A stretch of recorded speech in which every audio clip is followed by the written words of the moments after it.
what's going on, guys? It is Foxy98 here. Welcome back to a brand new video for you guys today here on the channel. Today we are back with the next episode of my F1 2018 career mode with the Renault team. We are here for the Chinese Grand Prix, and I'm looking forward to this one. Obviously, we had a promising race last time out. If you haven't seen the previous episode, I recommend you go check that one out before you check this one out. If you've already seen it, well, you know exactly where we're at. But as you can see, having a look at the performance comparison chart, we're in a very clear 4th place, and now we're making our progress towards the top 3. And in order to do that, we need to make some changes in the aerodynamic and also the chassis side of things, because the power unit is the second best on the grid, matching Ferrari and Mercedes. However, our aerodynamics is not quite as close to the Ferrari and the Mercedes teams. In fact, it's closer to the likes of the midfield, basically. That's where we are. So in the powertrain side, we've got pretty much the fastest powered car, but in the aero and the chassis side of things, we are deep in that midfield role. So even though we've got a very, very strong car and we're like literally nowhere in the performance comparison,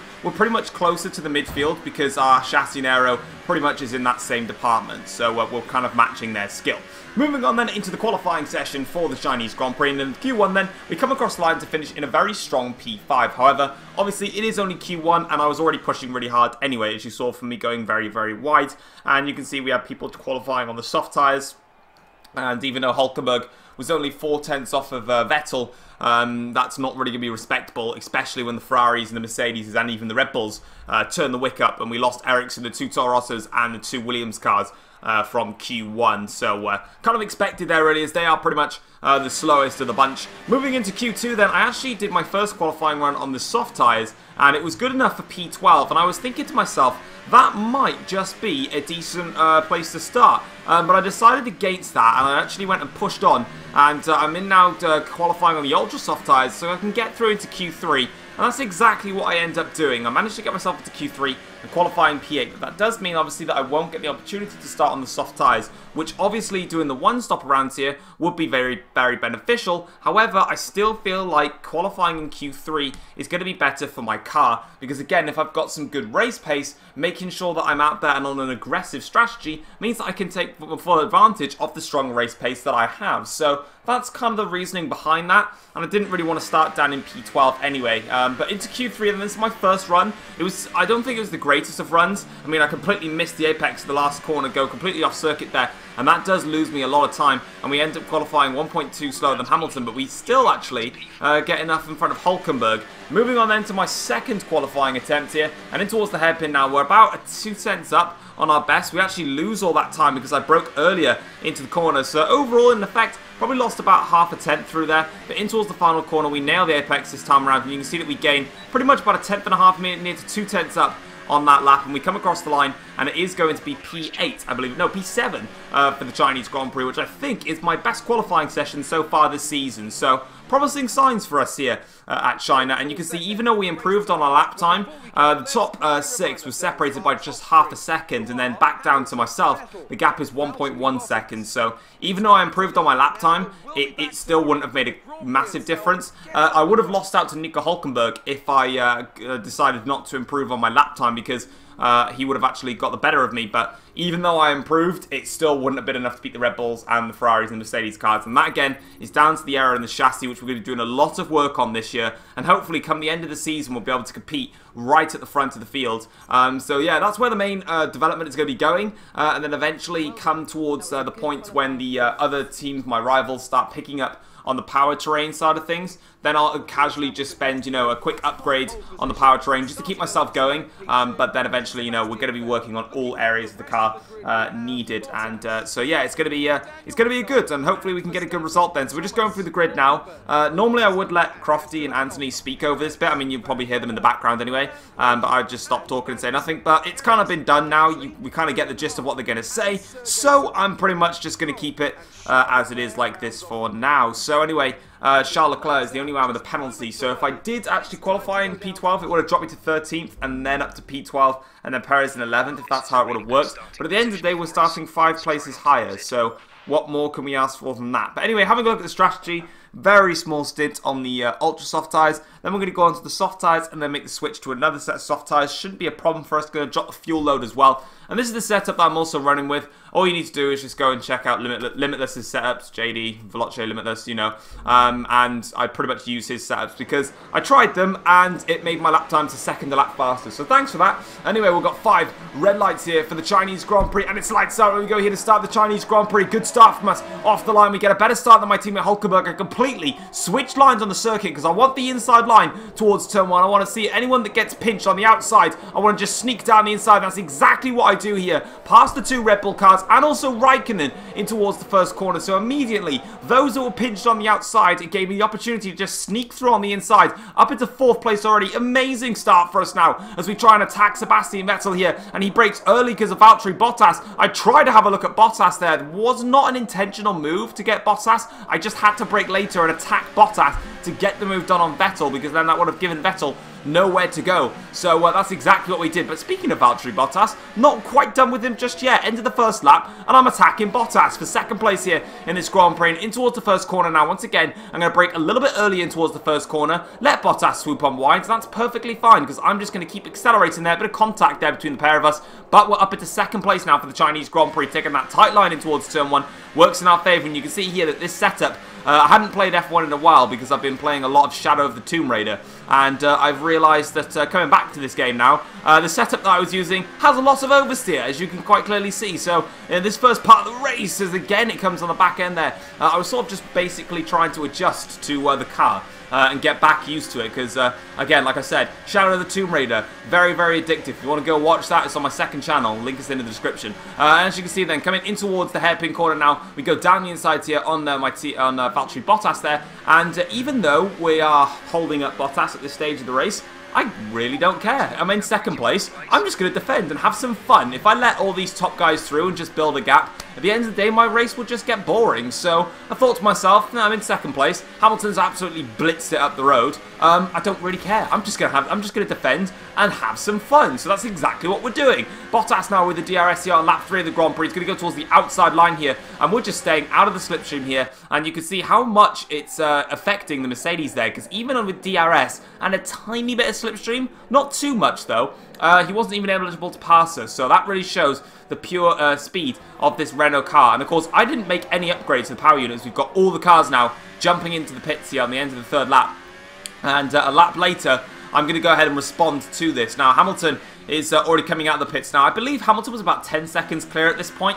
Yeah, he absolutely flew away, to be honest. And again, of course, whilst I was scrapping, wasn't really helping. But who cares, to be honest? Like I said, I want some fun. And if that means I'm going to annoy other drivers to have some fun, that's what I'm going to do. And we come into the pits now and we warp our way through that little piece of paint strip there, and we're going to warp through it again because this game has not been fixed properly. As we come out of the pits, we're going to be coming, I believe we're probably going to lose out to the Ferraris and the Red Bulls because again, we're on a slow tyre. In fact, there they go. So that is who's come out there. So that's Bottas there, Verstappen, Raikkonen and Ricciardo. So we've lost 4 places after that pit stop. So yeah, that's the difference between a lap, and as you can see now, but they're still scrapping away here, so whilst they were scrapping, I got the hammer down, I've got the rich mixture flowing, I've got some ERS deployment as well boosting, and I'm going to see what I can do, because at the moment, I've got the pace to attack these guys, and I'm going to go for it. So as we go towards turn 1, again, we break a little bit earlier, and then we get the tighter line, and down the inside on Daniel Ricciardo, now attacking Verstappen, but Ricciardo comes back at us in the 2nd phase of this corner, but around the outside here, we're going to be able to get on the power earlier. Ricciardo's going to have a tighter line, and we just get a little bit of a bump there from Ricciardo, but onto the curbing now. We're just in front of him, and that is us up into what will be probably a net P6, I think it is, or something like that. I don't really know, and we get very close there to the rear wing of Max Verstappen. I'm not quite sure where we are, or we're currently in P14, but Sebastian Vettel also did the undercut as well. He pitted about a lap earlier than all of us.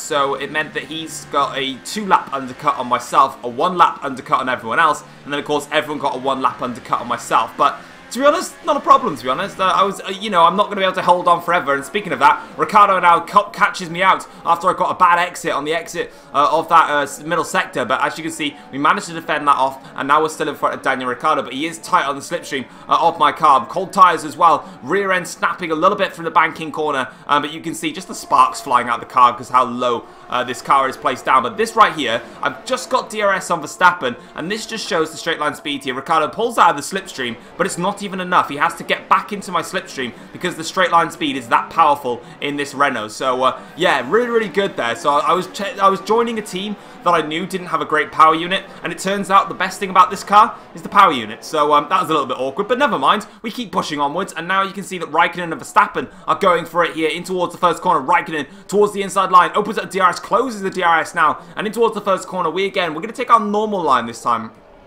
We're not going to try and take a tight line. We sort of do anyway, but obviously we're not close enough to challenge Raikkonen or Verstappen yet. However, because they've been scrapping quite hard, this might just be an opportunity for us. So as they make their way now down towards turn 4 or 5, you can see here Verstappen is trying to find a way past Raikkonen, but that just allows me to come flying through down the inside on Verstappen. No contact made. Lovely overtake there, and the Dive Bomb King returns for some more action, and now I'm onto the back of Kimi Raikkonen in the Ferrari, but eventually he's going to pull away until he got to the back of Sergei Sorokin, and that's not quite going to be the case. So as you can see, he's got a great run here on Sergei though, so this is going to help him a lot, and you can see the slipstream really paying off. But we brake very, very late here. I actually braked into second gear, and I was expecting to make contact with Raikkonen there, but it didn't work, and that's becoming one of my favourite overtaking spots so far in this race. We've been making a lot of moves there, and now I need to get past Sorokin as quick as possible. So with the Williams being absolutely dreadful in every way possible, I'm just going to absolutely swoop around the outside and then claim the inside line. A very familiar move.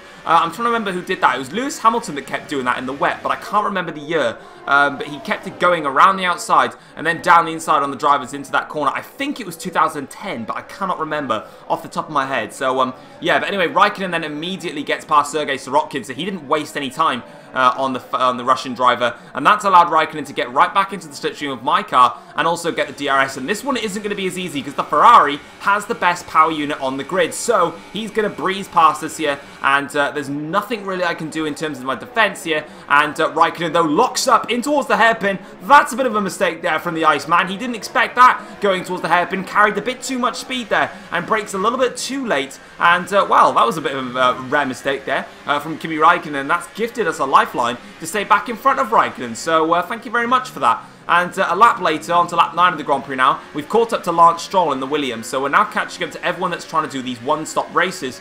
And this just shows my pace is absolutely phenomenal, and using all this rich mixture in its overtake mode is very, very good. And now, as you can see here, we open up the DRS and we move over against Lance Stroll, but I cover the inside line because Raikkonen also overtook Stroll, and will also have an attack on myself here. But we do have enough straight line speed to defend against Raikkonen on this occasion. But that was very similar, or nearly similar, to the Mika Hakkinen and Michael Schumacher incident in 2000 at the Belgian Grand Prix, when obviously we both went around. Of course, that was a lapped car that time around, whereas this time around it was just a difference between battle for position. But anyway, on to lap 10 of the Grand Prix now, and Raikkonen with the DRS here. I have the ERS in high, but I'm not running rich mixture at this stage. I've decided to be a little bit tactical here. So Raikkonen is clearly now faster in this stage of the race, so I'm just going to let him through. I'm not going to continue to scrap with him overly. The aim is, as soon as he then gets to the next car to attack, and gets there nice and quickly, they always tend to lose time, the AIs, so I'm just going to let him get there, just get stuck behind, continue at my own pace, not hold each other up, and then go and attack Hartley. However, that was the plan, but I got bored, so I'm just going to take a nice tight line in towards the first corner here. Raikkonen's going to give me a little bit of a bump on the inside there. That doesn't really help much. But eventually then we're going to swoop around the outside and towards turn 2, and you can see that we just get a much cleaner run there, and Raikkonen sort of moves out of the way slightly, so maybe he wants me to go through, but yeah, that was sort of my aim. I was like, right, I'll let Raikkonen through, and then I just got automatically, as soon as I let him through, I was like, I shouldn't really be doing that. I didn't do it in the first stint with Bottas, so I'm just not going to do it anymore. So I thought, screw it, I'm just going to go back past him. So I did, and now we're back onto the side of Brendan Hartley here, and with the Honda power here, this is going to be a very difficult overtake, obviously with the Honda engine being super powerful, and we do just that. But once again, Raikkonen tries to take advantage of a double slipstream, and it nearly works to his favour, but we got the outside line and towards the hairpin, and it just means that we can pinch Raikkonen to the apex of the corner, and then we can open up the steering for ourselves, get the better exit, and stay in front. So it's very critical. A lot of the times, defending the outside line is actually better for you than going to the inside line, because you're in danger of the switch back, you're in danger of losing more time, whereas going to the outside line, if you pinch your driver close to the apex, you're eligible then to try and get the swoop around the outside and carry more corner speed. And you can see here that I've actually dropped the ERS now down to the medium. And again, this kind of shows me that Raikkonen is also running medium ERS because he's only just eligible to get past. And eventually he passes again, but he locks up again. So eventually then, I broke earlier to let him through, saw that he did an immediate lockup, carried the speed through, and then broke again into the hairpin. Because if you sort of cruise into the hairpin like I was then, broke earlier, in that situation, of course, since Raikkonen made the mistake, I was eligible to then carry more speed into the hairpin. This time around, you can see I'm running high ERS. Raikkonen absolutely breezes past me. So that shows to me that he's running either rich mixture and high, or he's running overtake mode on the ERS. But I kind of want the position back. So once again, this is not compromising the race as we go down the inside on Raikkonen here, making this nice and simple. Raikkonen's getting the move done on the straight, and it's not costing any of his time. We're probably losing about 2-3 tenths maybe, just from scrapping in the hairpin section. But overall, in terms of lap time, we're really not costing ourselves anything. And in terms of my race, compared to where I should be, I'm not really losing anything. In fact, it's me versus Raikkonen. Hülkenberg's the next man down the road. And Bottas and Hamilton are nowhere to be seen. So, for my fact, I'm fighting for third place, and I'm going to do everything I can to keep that. And as you can see here, Raikkonen breezes through once again with more DRS. And again, I'm just going to switch to the inside line, take a nice deep line into the corner. And from that angle, you can see I'm just not costing myself any time. And from there, it's not as if even going for that hairpin then, I still took a normal line. Obviously, I took an inside line maneuver there. But like here, that's probably what a normal line would be like. Probably clip the apex a bit more. But for me, I was still just comfortable. And we're currently in the lead of the Grand Prix, actually, because everyone's come in for their second stops. And now it's my turn too. So once again, we are going to have the undercut disadvantage against Kimi Raikkonen. So unfortunately, I, again, left it a little bit late. But I wanted to take the tyres longer because I saw that Hamilton was on the medium tyres and he was out front. So for me, I think the AIs are doing ultra soft to the medium, whereas I'm doing ultra soft to a set of soft to another set of soft tyres. So I don't necessarily need to run the mediums, which means if Raikkonen does get ahead, sure, he might pull away into the distance, but I might just stand a chance if I'm on a fresher tyre compound. So as I come out the pits now, that was a Ferrari breezing through, and that was Raikkonen on medium tyres. So he is on the slower compound to myself, so I've got every little chance to get in front of him. But of course, I can't overdo my soft tyres, because at the end of the race, it'll come back to Raikkonen. Speaking of Kimi, he is now on the back of Charles Leclerc in the Sauber, and again, I've got an oversteery car, and I set it up to be that way. I mean, it doesn't really matter. But as you can see, Raikkonen here with the DRS absolutely breezes past Charles Leclerc. I was just in the 1 second window of the two in front. So for me, that is pretty much where we're at as we break nice and late in towards the hairpin. But Raikkonen locks up. We go and dive it in there. First gear we had to drop to then, because Raikkonen locked up and Charles Leclerc broke really early to try and avoid slamming into the back of Raikkonen. So that was really close there between Charles Leclerc and Kimi Raikkonen. Also myself, I was going for a late braking move on Charles Leclerc, and then he tried to take evasive action on Raikkonen there. So dropping into first gear, but somehow we managed to get past a pair of them, and that's completely fine by me. And now onto lap 19 of the Grand Prix. We've now got Raikkonen once again, and wow, just breeze past me. Why not? That is completely rude. It's not like I'm going to go down the inside again and do what I've been doing all race long. Oh wait, I did. Drop it into first gear this time. So this time around, I was starting to notice that when I was defending against Raikkonen in this stage of the race, ERS and fuel mixture was starting to become critical against that fight, because he's now using more, because he's on the attack. So he's getting past me much, much earlier. So now I'm having to brake even later into the hairpin, and the only way to make it into the hairpin and stick it is by dropping into first gear, and that's not a bad thing. It allows better rotation on the car. Raikkonen again breezes past. This time, that was so close to the back of Raikkonen there. I had to dart through as he broke so early, but we just about hold it in there. But I decided that Raikkonen should keep that position, because I sort of went off track a little bit there and sort of extended the limits. But obviously, staying with Raikkonen now, we're opening up our DRS now this chance around, and we've got the standard fuel mixture, but increase the ERS deployment, and in towards the first corner now. We get in front of Raikkonen here, and we fend off the Finnish driver, and this is a fantastic scrap that just doesn't want to end. And do you know what? I'm happy for that. I'm going to continue fighting, because we're currently fighting for P6, and that is what we're looking for in this race. But Grosjean is just 2.8 up the roads, and he was doing the one stop, so P5 looks like we could get that. So that's what we're going to be aiming for as we now breeze our way through onto the start of the straight now. Raikkonen once again, but this time we're going to defend harder with overtake mode and ERS to rich fuel mixture. So this, you can just see the difference here. So Raikkonen this time, probably in overtake mode I would have thought for ERS, but again, look, only just side by side. So this time around, Raikkonen doesn't have the, has the inside line, and I've still got a part of my car on the outside, so I brake later and do the outside line switch tactic. If Raikkonen gets the job done on me, he will then obviously move towards the inside, and that allows me an easy opening to take the move down the inside. So I've got plenty of opportunity to attack Raikkonen and defend against Raikkonen. So I've really set myself up in this race. Kimi once again has a little look for a maneuver, but we pass Romain Grosjean, we breeze past him. But look at me and Raikkonen speeding through nearly 220 miles an hour through there, maybe 213 I think it was.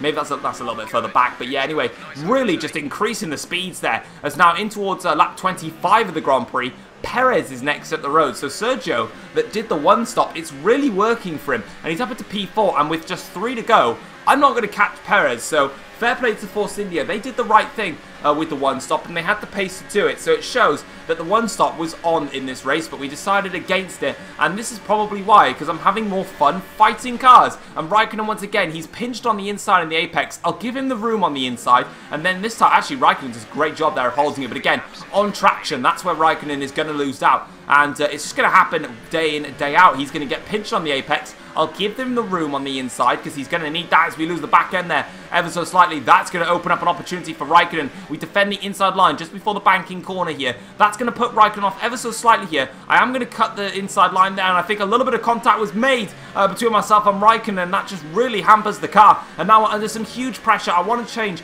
my ERS mode because it's in low at the moment. I wanted to change it into overtake, but I pressed the wrong button here. But now, as we increase our speed once again, Raikkonen versus myself, and now Verstappen has joined in the mix here. So the Red Bull now has caught up to us in the latter stage of the race. My soft tyres are now starting to go off as we go wide again, but drop it into first gear in order to get a little bit of rotation on the rear, just to get us, just to make sure that we make the corner. In fact, and on to lap 27 of the Grand Prix now. Hamilton sets the fastest lap. We're now starting to use hot lap for our ERS mode because we're saving it up. And also, we're just doing our best to stay in front at this stage in the race. You can see now Verstappen here is doing everything he can to get back past me, and he's going to do just that here as we go down the inside now on Max Verstappen, and we then defend it around the outside. Bottas has had a little bit of an issue there in the front. I believe he was attacking Vettel, so he might have made some contact there. Perez gets past, and that pushes Perez into a podium spot, and Bottas is now just 4.8 up the road. So Perez has got a clean gap here, but Verstappen now has a little look in towards the first corner here. So Max is still going to fight this one. So my battle with Raikkonen, I don't know where Kimi's gone actually. He seems to have just disappeared off the map, so maybe he had damage or something. I don't actually know, but he's now no longer in the fight. So it's myself versus Verstappen, and we just about hold off against the Dutchman. But this race is nowhere near over. Our race-long fight with Kimi Raikkonen is at an end, but that doesn't mean that we can relax anymore. We still need to keep pushing the way we are, and eventually you can see that the rain has started to come down. So just at the end of the race, the ultimate rain troll has arrived in-game as well. So we're going around now towards the final parts of the corner. Lewis Hamilton is on the back straight actually. My teammate Hulkenberg is just behind him. He had a puncture mid-race, and that cost him heavily in this Grand Prix. And that's costing Renault as a team heavily for points as well. As you can see here, Verstappen gets a fabulous run. We're not using ERS, we're in lean mixture. We're using everything to our advantage. We're going to try and go around the outside of Verstappen, but he's through, and there's a reason for it. DRS is coming up in just a second, so why bother trying to pass Verstappen and try and defend him around the outside of that banking corner? Verstappen gets a much better exit, but rich mixture, overtake mode, and the DRS coming up. This was very, very tactical, and I knew I was going to do this all along. If Verstappen got that move there, and as you can see, that just gives us the opportunity to just breeze past Verstappen, and it gives us the clear air. We can brake nice and early into the hairpin. We actually brake a little bit later. Of course, the rain's coming down. My tyres are worn down, and that is it for this Chinese Grand Prix. It's an epic, epic race. We come through the final corner now. What a Grand Prix. What a fight between myself and Kimi Raikkonen, and a fabulous 5th place finish for the second race in a row actually, because we finished 5th in the Bahrain Grand Prix. We started in P7, we made it as far as P2, but eventually we realistically dropped down to P5. But we gave it everything we could against the Ferrari of Kimi Raikkonen, and also against Verstappen as well on the Red Bull. Overall, that was so much fun. I really enjoyed that. That was a really good and fun adventure of racing there between myself and Kimi Raikkonen. And I'm really looking forward to what the future has to hold in this season. Of course, next race as well, we've got Baku, which is just pretty much straight lines. So that might actually just be a very, very good track for this Renault car. But overall then, Hamilton wins the Grand Prix here. It's the Chinese Grand Prix. I think he's actually won every race this season so far. So Hamilton is pretty much running away with this championship. Vettel finishes in second, and Sergio Perez does a great job to claim a podium in that race. But overall, I think maybe the one stop was the better option. It was clearly the better option because Perez is on the podium and I'm in P5. Because in terms of the comparison there, but in terms of my overall pace, it's quite clear to see it's definitely slower than the Ferraris and the Mercedes and the Red Bulls. And it's clear that the aero and the chassis is just a massive weak point. But in terms of the power unit, we're set in terms of battling these guys. Yeah, they can breeze past me, and you know, that's an anomaly. That happens. However, when it comes to attacking them, I can just breeze back past them. So that's really positive signs for us in this career mode. In the Drivers' Championship, we stay in P5 on 32 points, just 2 behind Vettel now. And in the Constructors' Championship, Renault are on 34 points. Hulkenberg has only scored 2 points this season so far. So if Hulkenberg can stop having some issues, that will really help us in our fight against Red Bull, because I want to try and beat at least one of the top 3 teams this season. And there are, especially from doing the first season of career mode, some tracks that I'm going to be looking forward to. For an example, like the Canadian Grand Prix and the Austrian Grand Prix. They're going to be a lot of fun. The French Grand Prix I was really, really competitive at last time around. Tracks to be worried about. The Spanish Grand Prix, we didn't have a lot of pace. The Monaco Grand Prix, I'm probably just going to crash, to be honest. And the British Grand Prix. Last time in the Mercedes-Benz, I couldn't beat the Force Indias. So it's going to be tough at some tracks. We're also going to be some good at some tracks. So we need to make sure that at the tracks that we're going to struggle at, we need to make sure that we're competitive as best as possible and try and grab some critical points. Whereas then at the tracks that we're strong at, we need to take full advantage of what we've got underneath us. But anyway, there it is then, guys. That is going to be it for this episode of my F1 2018 career mode. Hopefully you guys enjoyed it. And yeah, it was a really, really fun Grand Prix. I had a lot of fun racing Kimi Raikkonen. Pretty stressful at times, but anyhow, that was a lot of fun. Quite a difficult one as well. Like I said, been playing too much Shadow of the Tomb Raider, so yeah, I kind of forgot how to control the car properly. But oh well, that is what it is. I believe we do also make an upgrade turning in towards this next Grand Prix, so we're going to have a look at that now before we head off on this video. But if you did enjoy this video, feel free to drop it a like if you haven't done so already. If you are new around here as well and you haven't subscribed yet, feel free to subscribe and then click the bell to get instant notifications of when I do upload a video here on the channel. And then we're also going to make an upgrade to the aerodynamic department, and that's to the front wing turning vanes. And until then, guys, I will see you next time. Take care all. Peace.